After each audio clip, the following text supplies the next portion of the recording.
जय हिंद विद्यार्थी मित्रांनो, आजचा विषय असा आहे की पोलीस भरतीमध्ये भरपूर हुशार टॉपर विद्यार्थ्यांना अपयश आले. ते का आलंय त्याबद्दल आपण थोडं बोलूया. मी संजय शिवाजी आहे. मला गेल्या 10 ते 12 वर्षापासून पोलीस भरती क्षेत्रामध्ये अनुभव आहे. मी सध्या पोलीस मध्ये कार्यरत आहे 10 वर्षापासून. तर बघा विद्यार्थी मित्रांनो, भरपूर विद्यार्थ्यांना असं वाटलं की मुंबईला फॉर्म टाकू, नंतर ग्राउंड होईल, पेपरला वेळ भेटेल. परंतु मुंबई सर्वात पहिले चालू झालं. त्यानंतर मुंबईला भरपूर जणांना मार्क आले नाही, त्यामुळे ग्राउंडचं मिनिट कमी लागलं असं वाटलं. परंतु ग्राउंडचं मिनिट सुद्धा जास्त लागलं. तसंच मुंबई लोहमार्गला सर्वात जास्त जागा असल्यामुळे भरपूर विद्यार्थ्यांनी मुंबई लोहमार्गला फॉर्म भरला आणि त्यांना वाटलं तिथं आपलं सिलेक्शन होऊन जाईल. परंतु काय झालं, पेपर हार्ड आला. मग जे विद्यार्थी आहेत टॉपर त्यांना सुद्धा कमी मार्क आले या पेपरला, त्यामुळे ते तिथे नर्वस झाले. तसंच पुणे शहराला सुद्धा जो पेपर झाला तो किचकट वाटत होता. पेपर झाल्यानंतर असं वाटलं की मेरिट 120 क्रॉस करतं का नाही, 122 क्रॉस करतं का नाही.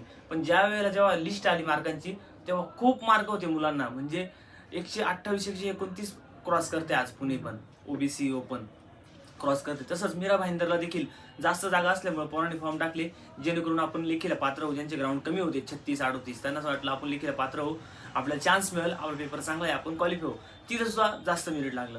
तसंच पेपर सोपे होते त्या ठिकाणी सुद्धा मुलांना अडचणी आल्या. तसेच नाशिक ग्रामीण या ठिकाणी पेपर सोपा होता, परंतु त्यांनी ह्या वेळेस 5 ऑप्शन दिले. तसेच ठाणे ग्रामीणला देखील 5 ऑप्शन दिले.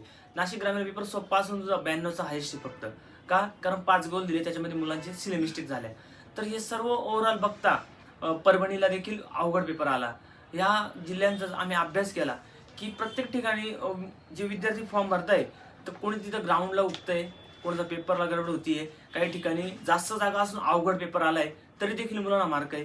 हे सगळं होत आहे. याबद्दल आम्ही एक विचार केला की आपण फॉर्म भरताना व्यवस्थित विचार केला पाहिजे. आपलं ग्राउंड कुठं चांगलं आहे, कुठं ग्राउंड पडू शकतंय, कुठं आपला अभ्यास चांगला आहे, कुठं आपला पेपर निघू शकतोय. ह्या सर्व गोष्टींचा विचार करून जर विद्यार्थ्यांनी फॉर्म टाकला असता तर आज एवढं अपयश आलं नसतं.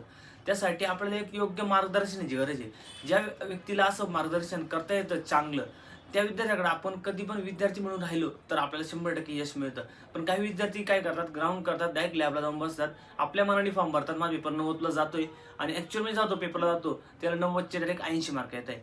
तर हे कुठेतरी थांबलं पाहिजे. विद्यार्थ्यांनी व्यवस्थित विचार करून किंवा आपल्या घरात देखील किंवा आपल्या नातेवाईकात सुद्धा पोलीस असतात त्यांना विचारून किंवा एखाद्या सरांचा चांगलं गाईडलाईन घ्यायचं की सर मी कुठं फॉर्म टाकला पाहिजे, ह्या गोष्टीचा विचार करा आणि फॉर्म भरा, जेणेकरून तुम्हाला यश मिळालं पाहिजे. कारण वर्षानुवर्षाची मेहनत तुमची वाया जाते. आता मुलांची SRPF आणि कारागृहांचे चालक बाकी, जे बाकी आहे त्याला चांगला पेपर द्या आणि चांगली तयारी करा, जेणेकरून तुम्हाला यश मिळेल. आणि नाही जरी यश मिळालं यावर्षी तर लवकर भरती येईल. तुम्ही पुढची भरती पण ट्राय करा, तुम्हाला यश मिळेल. आणि पुढच्या भरतीला पण फॉर्म भरताना या सर्व गोष्टींचा विचार करा की जास्त जागा आहे तरी